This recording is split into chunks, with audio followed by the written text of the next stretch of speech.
प्रिय छात्रों, आप इस वीडियो में जानेंगे जैव प्रक्रम के ऑब्जेक्टिव टाइप क्वेश्चन यानी बायोलॉजी के चैप्टर 1 का जैव प्रक्रम का क्वेश्चन। चलिए दोस्तों, हम वीडियो को शुरू करते हैं।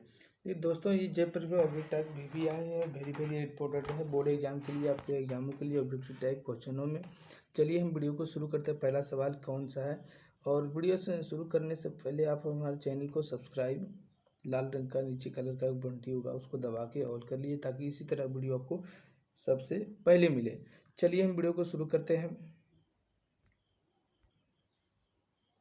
हमारा पहला सवाल है कि रक्त का थक्का बनाने में सहायक होता है। रक्त जो हमारा थक्का जो बनता है वो सहायक क्या चीज़ होता है?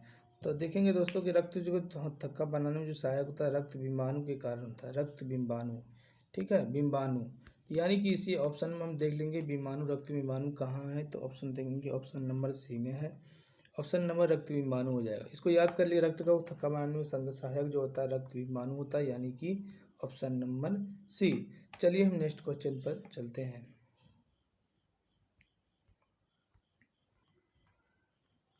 तो नेक्स्ट सवाल हमारा यह है कि पाचन क्रिया की पूर्ण होती है। पाचन क्रिया करने का मतलब पूर्ण कहाँ होता है? तो हम जानते हैं कि पाचन क्रिया जो होती है उस पूर्ण जो होती है छोटी आंत में होती है। उसके बाद हमारा कहने का मतलब है कि हम उसको त्याग देते हैं, कहने का मतलब ये है। और ये हमारा हो जाएगा सी नंबर, यानी कि छोटी आंत है। ऑप्शन नंबर सी, यानी पाचन क्रिया जो संपन्न यानी पूर्ण होती है छोटी आंत, यानी कि ऑप्शन नंबर सी। चलिए अगले क्वेश्चन पर देखिए। अगला सवाल हमारा है, बोल रहा है कि छोटी आंत की दीवार में पाई जाने वाली ग्रंथियों को स्राव कहते हैं। तो छोटी आंत में की पाई जाने वाली ग्रंथियों को स्राव क्या कहते हैं? देखिए दोस्तों, छोटी आंत में होता है कि एक होता है आंतरस, ठीक है, आंतरस, और दूसरा होता है सशक्कस रस, सशक्कस रस, यानी कि ऑप्शन ए और बी, यानी कि हम कह सकते हैं ऑप्शन नंबर डी हो जाएगा। चलिए हम नेक्स्ट क्वेश्चन पर चलते हैं। नेक्स्ट सवाल हमारा है कि एक वयस्क मनुष्य के कितने दांत होते हैं? एक वयस्क मनुष्य के कितने दांत होते हैं? तो दोस्तों, एक वयस्क मनुष्य के यानी कि पूर्ण रूप में जो दांत होता है यानी 32 होता है, यानी टोटल दांत, यानी वयस्क मनुष्य जब हो जाता है पूर्ण रूप में 32 दांत होता है। तो देखिए दोस्तों, इसका ऑप्शन हो जाएगा ऑप्शन नंबर सी, यानी 32 दांत, ठीक है। नहीं, चलिए नेक्स्ट क्वेश्चन में चलते हैं। अगला क्वेश्चन में दिया है कि मछली के हृदय की कोष्ठों की संख्या क्या है? तो दोस्तों, मछली की कोष्ठों के हृदय की संख्या जो होती है 2 होती है, यानी ऑप्शन नंबर ए हो जाएगा 2, ठीक है। चलिए देखिए, नेक्स्ट कुछ बोल रहा है कि स्वाद कलियाँ पाई जाती है। स्वाद कलियाँ बोल रहा है कहाँ पाई जाती है? तो हम जानते हैं दोस्तों कि स्वाद कलियाँ जो होती है वो जीव के, यानी कि जीव के ऊपरी सतह पर पाया जाता है। स्वाद की कलियाँ जो है जीव के, ये मान लीजिए जीव है, अजीव के ऊपरी सतह पर पाया जाता है, यानी कि ऑप्शन नंबर बी, यानी कि जीव के ऊपरी सतह पर। चलिए नेक्स्ट क्वेश्चन पर चलते हैं। देखिए, नेक्स्ट क्वेश्चन बोल रहा है कि अमाशय के अग्रभाग को कहते हैं। यहाँ ऑप्शन प्रश्न दिया है कि अमाशय के अग्रभाग को क्या कहते हैं? दोस्तों, क्या हम जानते हैं कि अमाशय के अग्रभाग को कार्डिये एक कहते हैं, कार्डिये एक, ठीक है। इसको याद करने की चीज़ है, बायोलॉजी का है, जो कि थोड़ा सा डिफिकल्ट है नाम, कार्डियक। अमाशय के अग्रभाग को कार्डिये एक, यानी ऑप्शन नंबर सी को कहेंगे। चलिए नेक्स्ट क्वेश्चन पर देखिए। नेक्स्ट क्वेश्चन बोल रहा है कि मुख गुहा, यानी प्रश्न दिए मुख गुहा का पिछला भाग को कहा जाता है। दोस्तों, हम जानते हैं कि हम इस तरह प्रश्न को इसी तरह बोर्ड के एग्जाम में फिलहाल आ रहे हैं, और इसको हम जो कहेंगे इसको कहेंगे ग्रहणी, यानी कहेंगे ऑप्शन नंबर हम ये हो जाएगा हमारा ऑप्शन नंबर ए, ग्रसनी। मुख गुहा का पिछला भाग को क्या कहते हैं? ग्रसनी, यानी ऑप्शन नंबर ए कहते हैं। चलिए नेक्स्ट क्वेश्चन पर देखिए। नेक्स्ट क्वेश्चन बोल रहा है कि निम्नलिखित में कौन सा सजीव का मुख्य लक्षण, सजीव का जो है मुख्य लक्षण पूछ रहा है, प्रमुख लक्षण ही पूछ रहा है। तो देखेंगे ऑप्शन ए, स्थानांतरण, श्वसन, प्रकाश संश्लेषण, इनमें से सभी। दोस्तों की देखिए, बात करें कि श्वसन की थी सजीवों की, तो सजीव में सबसे प्रमुख जो होता है वो श्वसन होता है। श्वसन इसलिए होता है, श्वसन अगर नहीं होगा तो वो सजीव होने का कोई चांस ही नहीं। देखिए, बात करेंगे, ये ऑप्शन हो जाएगा, आंसर हो जाएगा यार श्वसन, यानी ऑप्शन नंबर बी हो जाएगा। चलिए नेक्स्ट क्वेश्चन पर। नेक्स्ट क्वेश्चन हमारा दिया है दोस्तों कि सीकम छोटी आंत एवं बड़ी आंत के जोड़ पर पाई जाने वाली एक छोटी नली कुमा रचना को क्या कहते हैं। दोस्तों यहाँ दिया छोटी आंत के एवं बड़ी आंत के जोड़ पर पाई जाने वाली, यानी दोनों के जोड़ पर जो पाई जाने वाली छोटी सी नलीमा रचना को क्या कहते हैं। दोस्तों उसको हम सीकम कहते हैं, यानी सीकम कहते हैं, यानी ऑप्शन नंबर ए हो जाएगा। ये हमारा थोड़ा सा डिफिकल्ट सवाल है दोस्तों, लेकिन आप इसके एक दो बार देख के याद कर लीजिएगा ताकि आपको एग्जामों में दिक्कत ना हो। चलिए नेक्स्ट क्वेश्चन पर। ये सवाल हमारा दिया है दोस्तों कि छोटी आंत में भोजन के पाचन में निम्नलिखित में किस रस की भूमिका होती है। बोला कि छोटी आंत में के भोजन के पाचन में, भोजन जो पचता है वो किस रस की भूमिका होता है। देखें ऑप्शन देख लें, पित्त रस, अग्नाशयी रस, आंत रस, इनमें से सभी। दोस्तों बात करें, पित्त रस भी होता है, अग्नाशयी रस भी होता है, आंत रस भी होता है, यानी इनमें से सही आंसर हो जाएगा, यानी ऑप्शन नंबर डी हो जाएगा। चलिए अगले क्वेश्चन पर। नेक्स्ट सवाल हमारा दे दिया है कि अमाशय में अधपचे भोजन के लेई की तरह स्वरूप को क्या कहते हैं। अमाशय के अधपचे भोजन में लेई की तरह स्वरूप को क्या कहते हैं। दोस्तों इसको हम कायम कहते हैं, यानी ऑप्शन नंबर ए, यानी हो जाएगा ऑप्शन नंबर ए। अमाशय में बोला अधपचे भोजन के लेई की तरह के स्वरूप को क्या कहते हैं, इसको कायम कहते हैं। थोड़ा डिफिकल्ट सवाल है, थोड़ा नाम इसका बायोलॉजी में अटपटा रहता ही है, इसलिए ऑप्शन नंबर ए याद आप कर लीजिएगा। चलिए हम नेक्स्ट क्वेश्चन पर चल रहे हैं। नेक्स्ट सवाल में दिया है कि निम्नलिखित में कौन एमिनो अम्ल के विखंडन से बनता है। एमिनो अम्ल के विखंडन से कौन सा बनता है। तो एमिनो अम्ल के विखंडन से जो बनता है दोस्तों अमोनिया बनता है, यानी कि ऑप्शन नंबर सी अमोनिया बनता है। चलिए हम नेक्स्ट क्वेश्चन पर चल रहे हैं। यह नेक्स्ट सवाल दिया है स्वपोषी पोषण के लिए आवश्यक है। तो स्वपोषी यानी खुद से जो भोजन बना रहे हैं उसके लिए आवश्यक, बोल रहा है क्लोरोफिल है, हाँ आवश्यक है, सूर्य प्रकाश भी है, हाँ है, जल में कार्बन डाइऑक्साइड, हाँ है, इनमें से सभी। दोस्तों इसमें से सभी हो जाएगा दोस्तों, क्योंकि इसमें क्लोरोफिल भी चाहिए, सूर्य प्रकाश भी चाहिए, जल में कार्बन डाइऑक्साइड भी चाहिए, यानी ऑप्शन नंबर डी हो जाएगा, इनमें से सभी। चलिए हम अगले क्वेश्चन पर चल रहे हैं। तो एक बात करें अगला सवाल की, तो यहाँ दिया है कि मनुष्य के आहार नाल की कौन सी रचना अवशेषीय अंग है। बोल रहा है कि जो अवशेषीय यानी कि एक्स्ट्रा जो अंग है कौन सा मनुष्य के आहार नाल में। तो दोस्तों यहाँ की बात करें तो इसका हो जाता है ये सब कार्यकाल है, और अपेंडिक्स दोस्तों ये जो हमारा एक्स्ट्रा यानी कि अवशेषीय अंग यानी अपेंडिक्स की बात करें, जब लोगों में अपेंडिक्स बढ़ जाता है यानी कि ज़्यादा हो जाता है तो उसका अपेंडिक्स कहते हैं। और बात करें हम ब्लड प्रेशर की, ब्लड प्रेशर जब बढ़ जाता है तो ब्लड प्रेशर सबको रहता है, यानी कि जब बढ़ जाता है तो जो चीज़ बढ़ जाए वही चीज़ बीमारी के रूप में यानी डिजीज के रूप में कन्वर्ट हो जाता है। चलिए हम अगले क्वेश्चन पर चलते हैं।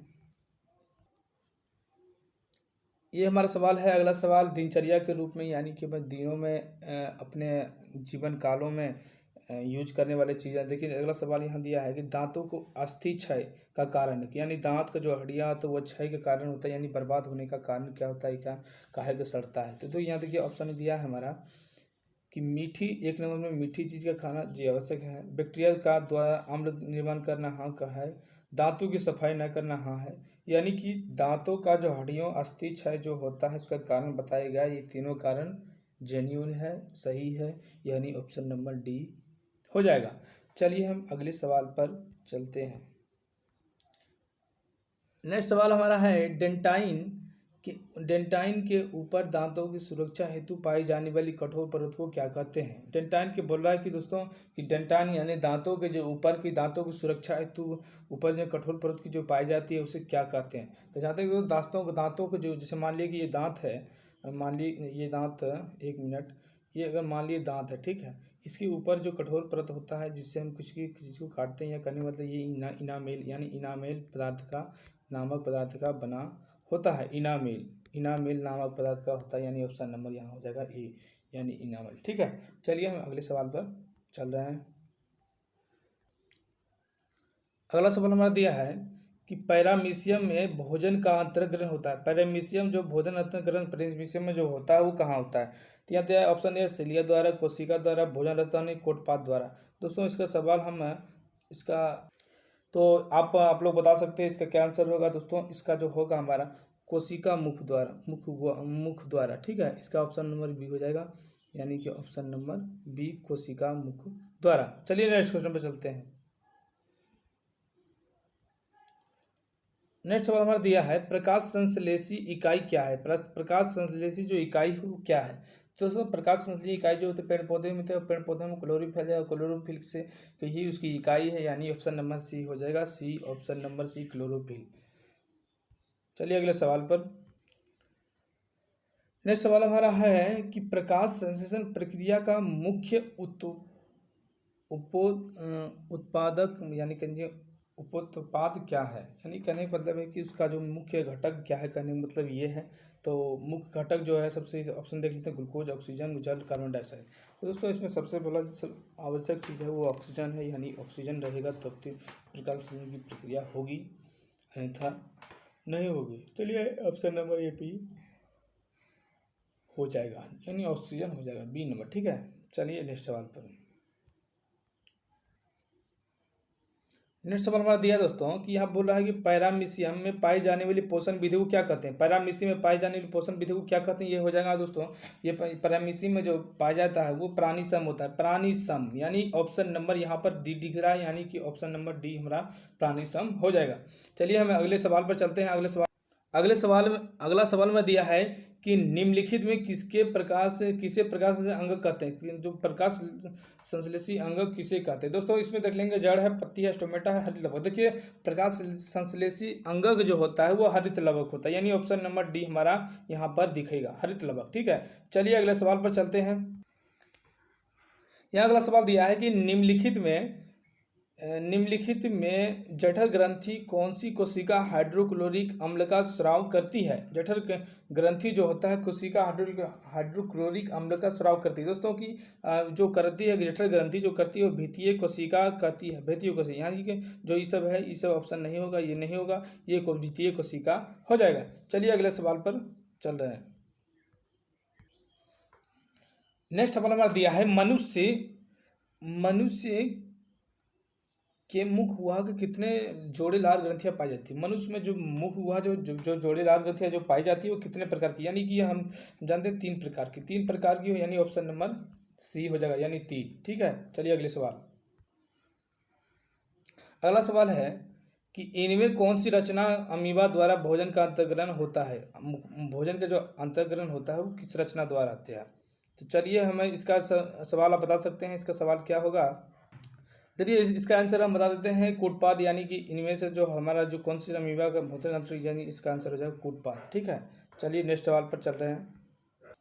नेक्स्ट सवाल हमारा दिया है कि पेप्टोन पेप्टाइड्स को निम्नलिखित में किस प्रकार तोड़ता है। दोस्तों जो तोड़ता है पेप्टोन पेप्टाइड्स को तो तोड़ता है एमिनो अम्ल के द्वारा तोड़ता है, एमिनो अम्ल के द्वारा तोड़ता है, यानी ऑप्शन नंबर ए हो जाएगा, यानी ऑप्शन नंबर ए हो जाएगा। ठीक है, चलिए नेक्स्ट सवाल पर चलते हैं।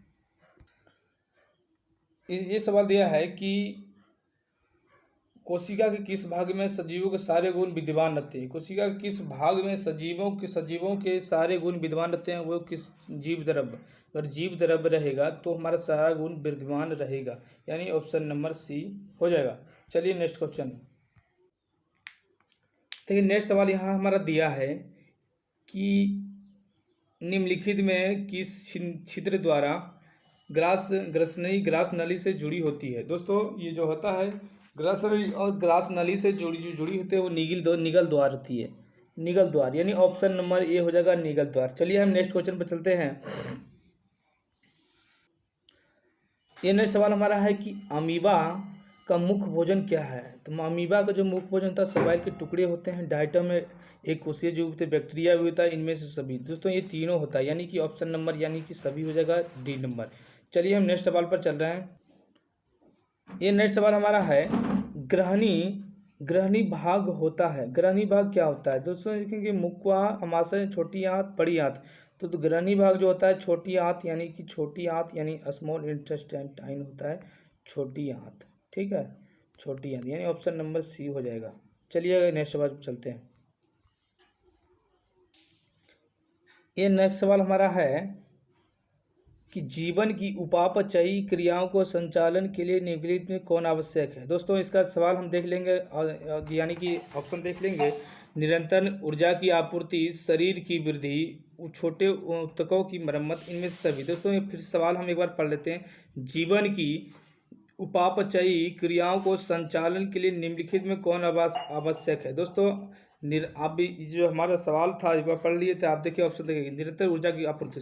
सही बात है कि जीवन को क्रियाओं को चलने के लिए जरूरी है, शरीर की वृद्धि भी जरूरी है, टूटे फूटे ऊतकों की मरम्मत भी जरूरी है। अगर चोट लग गया तो मरम्मत नहीं हुआ तो वो ज़्यादा फिर बढ़ते चलेगा, यानी ऑप्शन नंबर डी हो जाएगा, यानी कि टोटल जरूरी है ऑप्शन नंबर डी। आशा करते हैं यहाँ तक आप लोगों ने समझे होंगे। इसी तरह वीडियो देखने के लिए आप हमारे चैनल को सब्सक्राइब कर सकते हैं और बेल आइकन दबा के ऑल कर सकते हैं, ताकि इसी तरह वीडियो को आप सबसे पहले वीडियो मिले।